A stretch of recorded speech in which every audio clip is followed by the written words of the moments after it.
and journalist Tshidi Madia has died at the age of 42.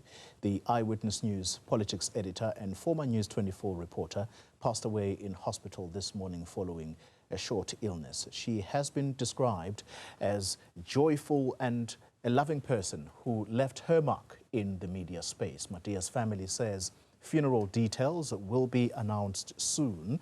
Let's speak now to former editor and a family spokesperson, Mahlatse Mahlase. Good evening to you, Mahlatse, and it's good to talk to you, albeit under very difficult circumstances.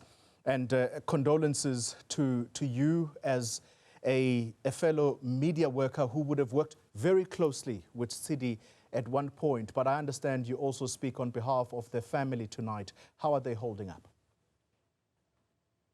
Thank you very much, Collie. A difficult moment for the family.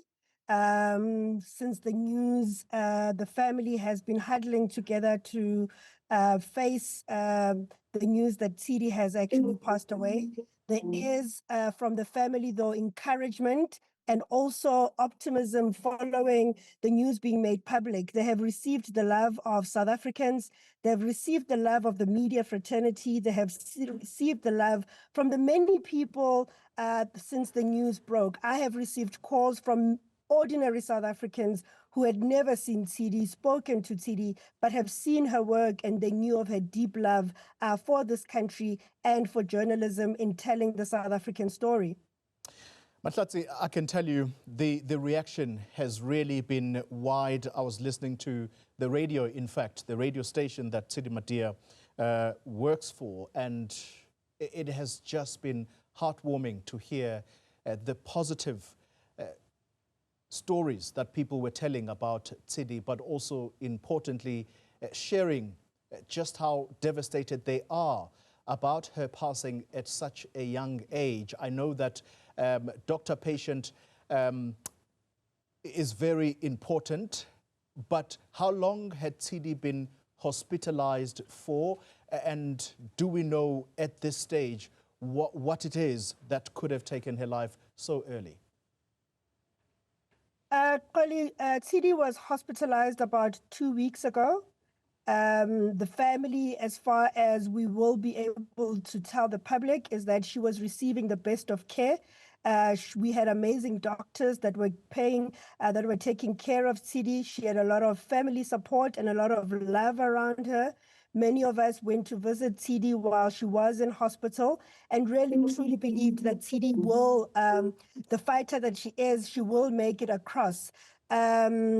It was a short illness, hence the shock from the family. But all of us are now managing and charting a way forward to see how best we celebrate this life. It is a short one, but it has been an impactful one across South Africa and indeed the world, given the work that she did when she was in the US, when the South African delegation was meeting with the American presidency. And we have been playing that particular conversation, Mahlatse, in the last hour. And I can tell you that it was a very proud moment seeing one of our own really standing up, and not just for the truth, but in a way standing up for the country. And that's what people credited her for during that interview. Let's go back a little bit, because you were the person that I understand promoted Tshidi to where she was up until her untimely passing. Talk to us about her journey and why you felt that she was ready to occupy the senior position that she occupied at EWN. Tshidi started as an assistant traffic reporter at EWN, but it was immediately obvious for those that worked with her that she had great potential. She went on to become part of the first team that was Power FM, the new radio station at a very critical time in our democracy. I found her at News 24, but I had met her as a journalist. And when I left News 24 for EWN, I brought her on board. I believed in, I had never seen anybody as hardworking as Tshidi Madia. I was always in awe of her mind. She was against groupthink and always would pose a different question to a story. If they say that a story has many angles, Tshidi will think of the one angle that nobody has thought about. Tshidi would wake up at 2 a.m., 3 a.m. so that that story could be told. She's one of the few journalists that have covered very difficult stories involving very senior people in South Africa, but those people knew that Tshidi did it with integrity. They even respected her, even if it was stories that led to their downfall.